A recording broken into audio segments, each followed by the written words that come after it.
Assalamu alaikum урматтуу мекендештер. Кимдин жогорку кан басым оорусу бар болсо, бул видео ошол үчүн. Алгачкы суроо: сизде давление барбы, жокпу? Кантип билсек болот? Өтө жөнөкөй. Бул максатта биз эмне кылышыбыз керек? Кан басымды өлчөй турган аппарат менен эле кан басымыңызды өлчөп көрүшүбүз керек. Эгерде өлчөгөндө сиздин кан басымыңыз 139дан жогору чыкса, жогорку бөлүгү систолический жана төмөнкү бөлүгү диастолический 79дан өйдө чыга турган болсо, жана ушул нерсе 2 жолу кайталанса, мисалы үчүн бүгүн өлчөткөнүңүздө ушундай чыкты, дагы 1 айдан кийин барып өлчөтсөңүз дагы ушундай бийик чыга турган болсо, анда сизге ушул диагноз коюлат. Врач тараптан өзүңүз көзүңүз диагноз койбойсуз. Эгерде сиз өлчөгөнүңүздө ушундай чыга турган болсо дагы сөзсүз түрдө кардиологко барып текшерилип, ушул диагнозду тактоо керек. Анан демек кайсы учурларда давление бар жок кошумча айтып кетейин.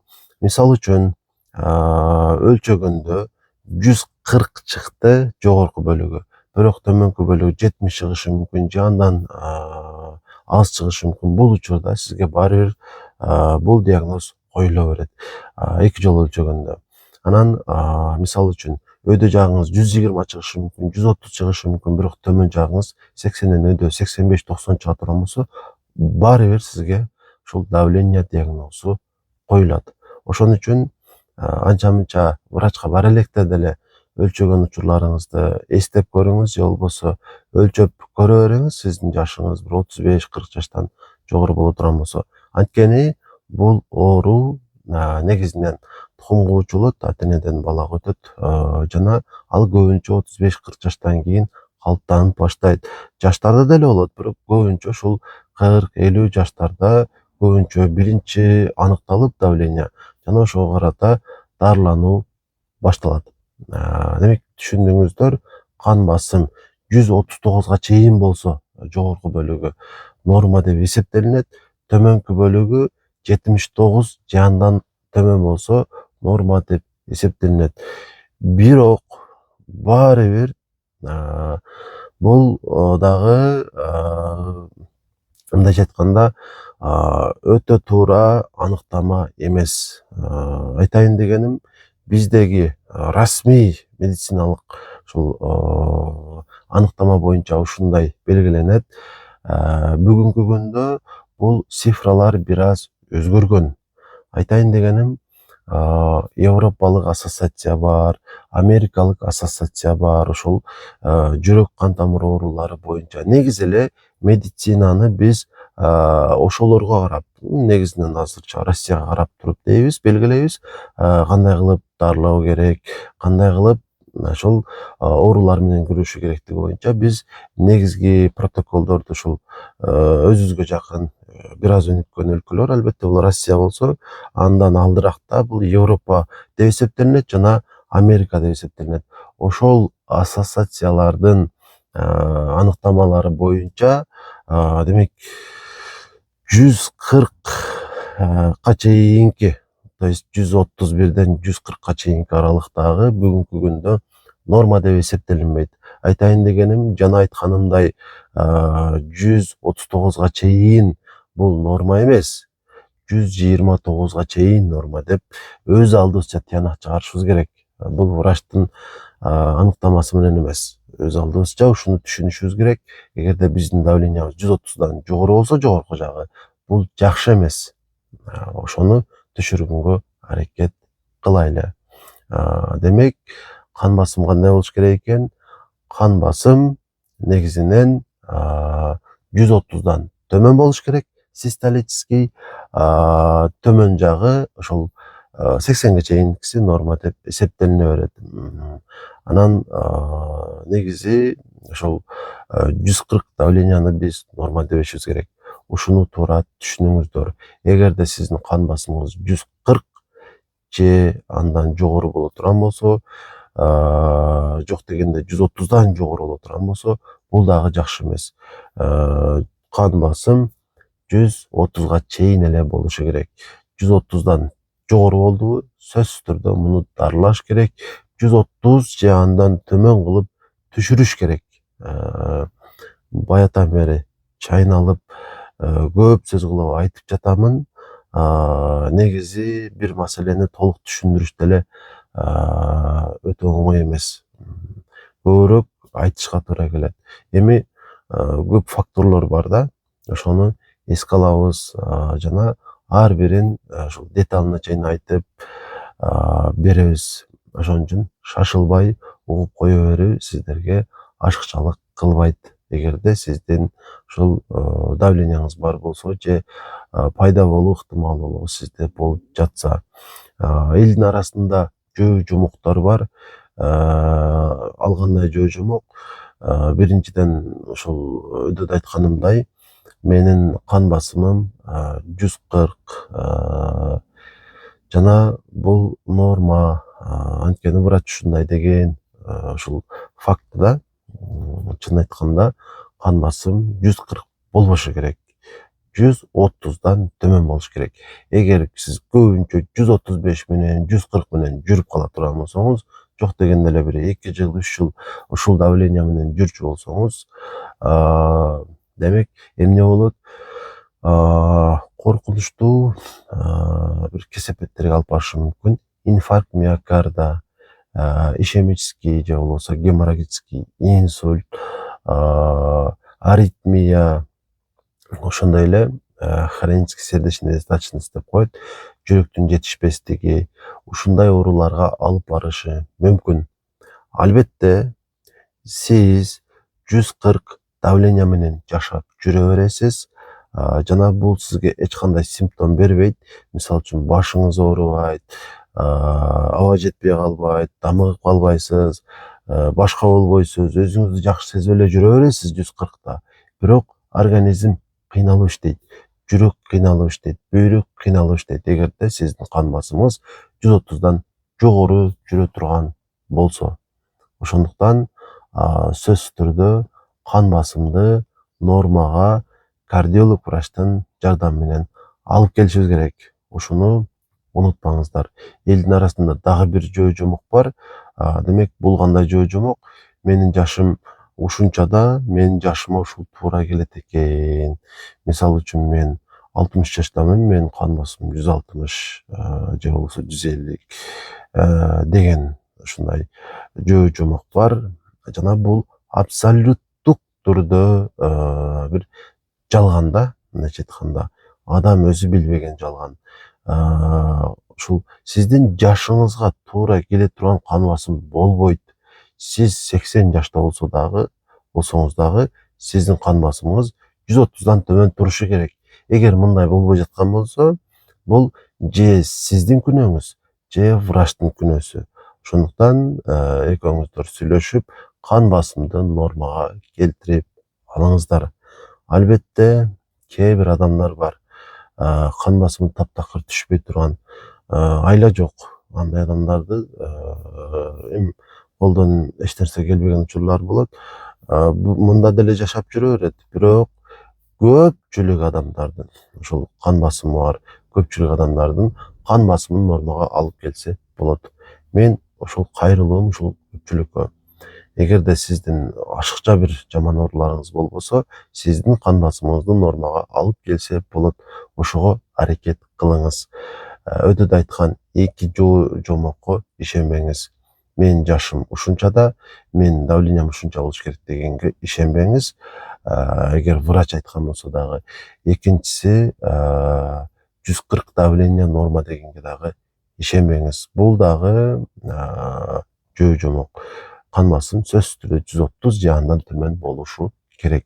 Ошондо сиздин организмиңиз толук кандуу сизге жакшы кызмат кылып берет. Негизги айткым келген ушул маалыматтар ушулар. Эми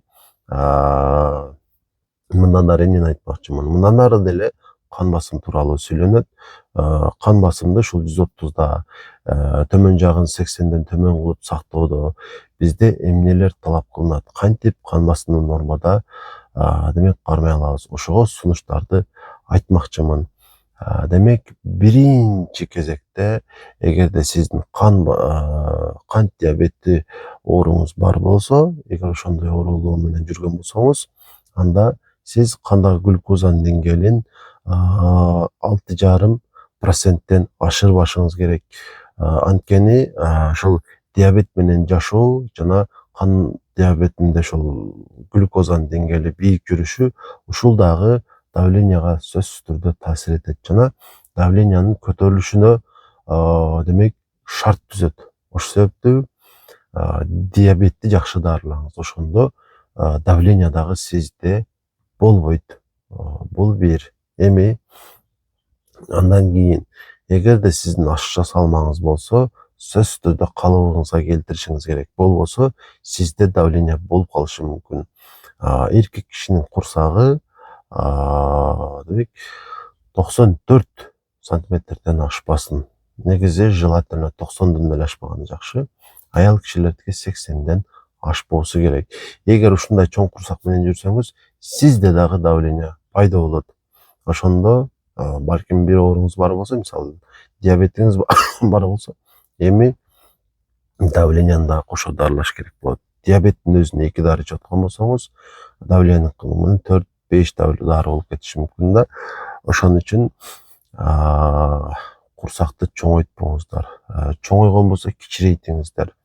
Анан аял кишилерде көбүнчө ошол жаш өткөндөн кийин, жанагы климакс болгондон кийин боло турган негизги эле ошол натыйжа эстроген гормонунун азайып кетүүсү. Эстроген гормону азайгандан кийин дагы давление пайда болуп калышы мүмкүн. Ошол себептүү климакс болдуңузбу, чекап деп коюшат. Ошол негизги анализдер бар. Ошолорду тапшырып, бир катар врачтардан текшерүүлөрдөн өтүп коюш керек болот. Аппараттардан, мисалы үчүн, ЭКГга түшүп койсоңуз болот, эхо кылдырып койсоңуз болот жүрөктү. Анткени эстроген гормону бул кардиопротектор да. Протектор деген сөз ушул органды коргойт деген мааниде, мисалы үчүн, колдойт деген мааниде. Эстроген азайгандан кийин жүрөк кыйналып баштайт баары бир. Ошол себептүү эгерде сизде климакс болуп өткөн болсо, анда текшерилип кое бериңиз. Өдөдөгү 2 аппаратка түшүңүз. Мындан сырткары бир катар анализдер бар. Холестериндин түрлөрү бар. Липопротеид, высокой плотности, низкой плотности, липопротеид, очень низкой плотности, триглицериды, общий холестерин. Ушул холестериндин түрлөрүнө каалаган лабораторияңызга барып анализ тапшырыңыз. Өдөдөгү текшерүүлөрдөн өтүп, жыйынтыгын кардиологко көрсөтүп коюш керек болот. Эгер жакшы болсо жакшы, эгер көйгөй болсо, кичинекей болсо дагы аны чечүү керек болот. Демек, азыр мен 3 себепти айтып өттүм. Давленияны көтөрө турган. Биринчиси бул диабет, экинчиси бул ашыкча салмак, үчүнчүсү бул климакстын келүүсү. Ушул 3 учурда өдөдө сунушталгандай аракеттерге барыш керек. Диабет болсоңуз, сахарды нормага келтириңиз. Эгерде сизде ашыкча салмак болсо, салмакты калыбына келтириңиз. Эгерде ошол климакс болсо, өдөдөгү текшерүүлөрдөн өтүп туруңуз. 1 жылда 1 эле жолу. Мындан сырткары дагы давленияны көтөрө турган дагы бир фактор бар. Бул бөйрөк. Бөйрөк эмне үчүн жаш өткөндөн кийин давленияны көтөрүшү мүмкүн. Анткени өзүңүздөр жакшы билгендей, ар бир адамда 2 бөйрөк бар жана 2 бөйрөктө 2 миллион нефрон бар. Ушул нефрондордун саны жаш өткөн сайын азаят. Нефрондор азайган сайын бөйрөк начарыраак иштеп баштайт. Натыйжада организм тез эле сыртка чыгарып салыш керек болгон ашыкча калдыктарды жакшы чыгара албай калат. Мисалы үчүн, ошолордун ичинен эң көп калып кете тургандары бул туз. Тузду сыртка жакшы чыгара албай калгандан кийин организмде суу топтолот, жана объем циркулирующий кровь деп коет. Ошол көп болот дагы. Натыйжада бул дагы кан басымды көтөрүшү мүмкүн. Ошол себептүү эмне кылыш керек?